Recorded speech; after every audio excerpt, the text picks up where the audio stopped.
Tu t'inquiètes pour un ami? Parlons des troubles alimentaires. Tu as remarqué qu'un ami saute des repas ou devient très discret lorsqu'il est question de nourriture?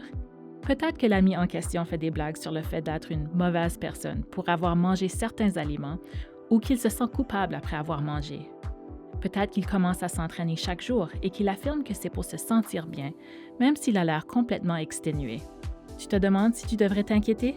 Puis tu l'entends faire des commentaires sur son corps ou celui de quelqu'un d'autre, plus souvent, ou tu remarques son anxiété lorsque sa routine alimentaire ou d'entraînement change le moindrement. Si tu te poses cette question, c'est que tu as le bien-être de ton ami à cœur. Et c'est très important. Les troubles de l'alimentation ne sont pas toujours faciles à reconnaître. Ils ne ressemblent pas toujours à ce qu'on peut voir dans les films. Bien des gens pensent que ce n'est qu'une question d'apparence. En réalité, il peut s'agir d'une question de contrôle, de stress, d'angoisse ou du recours à la nourriture ou des habitudes alimentaires comme béquille lorsque la vie semble hors de contrôle.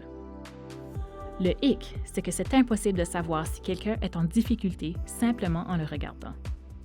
Une personne peut avoir l'air en pleine forme de l'extérieur, mais elle est peut-être confrontée à quelque chose de très difficile.